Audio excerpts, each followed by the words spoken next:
guys sort of switch on maybe in this game? I think it's hard to focus collectively for 48 minutes. I thought there was maybe a very short stretch, but there's a selflessness that is required to just defend no matter what's going on, and that's what I saw tonight. Whether it was, we talked about rebounding, we rebounded collectively. We shared the ball, we passed the ball. The things that I think our group needs to do to be successful, we did tonight, and it's good that we were rewarded for it as well.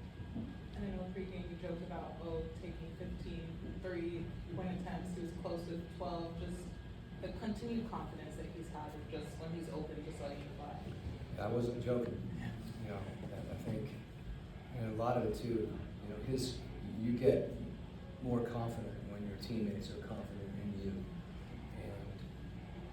and guys they were looking for him. And we talked a lot about not trying to attack the rim if the rim is protected.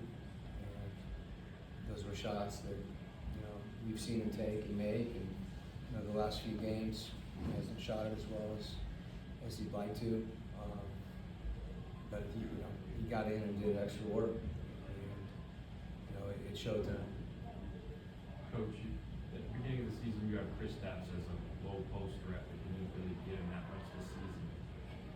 Now you got Jock Landale for the last 3 weeks, and you have one again. Is it hard to reincorporate it, or is it something where when you get it, you get extra benefits and side effects of having one? Yeah, they're so different as players.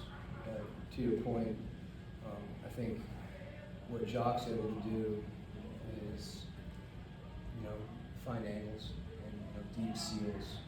And I think, he's hasn't been here that long, but there was a point when he first got here. We're starting to figure out how to throw it to him in there because he's not, he's getting position, and he's got a knack for pivoting and being able to seal or post a mismatch. Particularly when teams are switching, is a big deal. And I think, again, the guys, there was a point where we weren't passing it to him in the right spots, and we were losing a few of them. And it's something we've talked a lot about, having our eyes out. We want to have our eyes in too. And he's commanding the ball like that. As you said, those are baskets that we haven't got. So it's good to see. Coach, your starting lineup with CJ, Nikhil, Dyson, Jalen Onyeka, they're statistically, even though obviously the sample size is huge, one of the best 5-man units in basketball right now. Can you talk about what makes those 5 that special, and maybe especially what CJ has done to fit into that so quickly? Yeah, it's there was about a week or 2 week period where those guys were really trying to figure it out.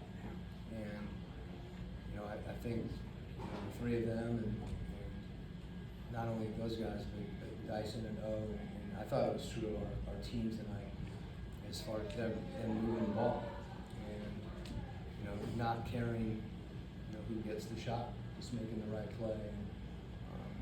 And they are all capable of making plays, and I think what you saw tonight is they're making plays for each other and playing to their strengths, and that's going to vary game to game.